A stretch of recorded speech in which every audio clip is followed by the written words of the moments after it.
நிறைய வருஷங்களை நம்ம வேஸ்ட் பண்ணியிருப்போம். ஏன்னா இன்னைக்கு ஒரு 10 லட்சம் சம்பாதிக்கிறதுங்கிறதோ 20 லட்சம் சம்பாதிக்கிறதுங்கிறதோ அவ்வளவு ஒரு சாதாரணமான ஒரு எளிமையான ஒரு விஷயம் கிடையாது. ஒரு பழமொழி சொல்லுவாங்க, ஆலமரத்துக்கு கீழே இருந்தால் வாழ கூட முடியாது, ஆனால் வாழை மரத்துக்கு கீழே இருந்தால் வளர்ந்துடலாம். விருத்தியும் அதில் இருக்காது, வெயில் படாது, நிழல் படாது, எதுவுமே இருக்காது. பட் ஆனால் ஒரு சேஃப் ஜோன் தெரியும். பட் அது சேஃபான்னு பார்த்தீங்கன்னா அதில் இருக்கலாம், பட் நம்ம வளரும். பட் இதை பொறுத்த வரைக்கும் வாழை மரம் மாதிரி நம்மளுடைய இன்வெஸ்ட்மெண்ட் வந்து பல மடங்கா விருத்தி அடைகிறதுக்கு இந்த லொகேஷன் நல்லா இருக்கும் அப்படின்றது எங்களுடைய நானுமே உங்கள்கிட்ட அந்த கேட்டவங்கள அந்த சார் ரேம்ப் அப்படின்னு இப்போ போய் பாக்குறேன், நீங்க சொன்னது அங்க இருந்துச்சு. ரேம்ப் வந்து சார் ரொம்ப கஷ்டம், ஆக்சுவலா நாங்க காரெல்லாம் மாத்திக்கலாம்னு பிளான் பண்ணோம், அதனால.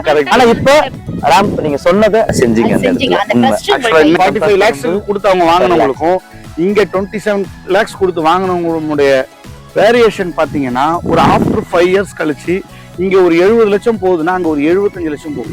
இல்ல 80 போனாலும் அந்த 45 இன்ட்ரெஸ்ட் இதோட இது அதெல்லாம் நம்மளுடைய டைம் டியூரேஷன். ஒரு பழமொழி சொல்லுவாங்க, வீடு வந்து ரோடு பார்க்கணும், ரோடு வந்து வீட்டை பார்க்க கூடாது.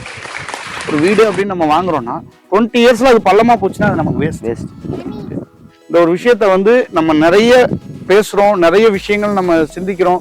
ஆனாலும் உங்களுடைய பெஸ்டான இன்வெஸ்ட்மெண்ட் அப்படின்ற ஒரு விஷயம் வரும்போது நீங்க நிறைய விஷயங்களை அனலைஸ் பண்ணுங்க. நிறைய விஷயங்கள் எந்த இடத்துல போட்டா, இப்ப நீங்க சார் சொன்னதை கேட்டீங்க, மேடம் பேசுனதை கேட்டீங்க. ஒவ்வொரு இன்வெஸ்ட்மெண்ட்டுமே ரொம்ப நம்ம கஷ்டப்பட்டு ஒவ்வொரு நாளும் காலையில சீக்கிரம் எழுந்திருச்சு நிறைய போராடி தான் இந்த பணத்தை நம்ம சம்பாதிக்கிறோம். இந்த பணத்தை எங்க கிட்ட விதைங்க, இன்வெஸ்ட் பண்ணுங்கன்னு நாங்க சொல்லவே இல்லை. எப்பவுமே நாங்க அதை பயன்படுத்துறது இல்லை. சரியான கரெக்டான இடத்துல உங்களுடைய விதைகளை விதைச்சிங்க அப்படின்னு சொன்னா நிறைய அது பலன் கொடுக்க வாய்ப்பு இருக்கு. எங்களுக்கு ஆதரவு அளித்து வர்ற சாரா இருக்கட்டும், மேடமா இருக்கட்டும், உங்க அனைவருக்கும் எங்களுடைய நன்றியை தெரிவிப்பதோடு உங்களையும் அன்புடன் அழைக்கிறோம். உங்கள் EAR பில்டர்ஸ் அண்ட் ப்ரமோட்டர்ஸ். நன்றி, வணக்கம்.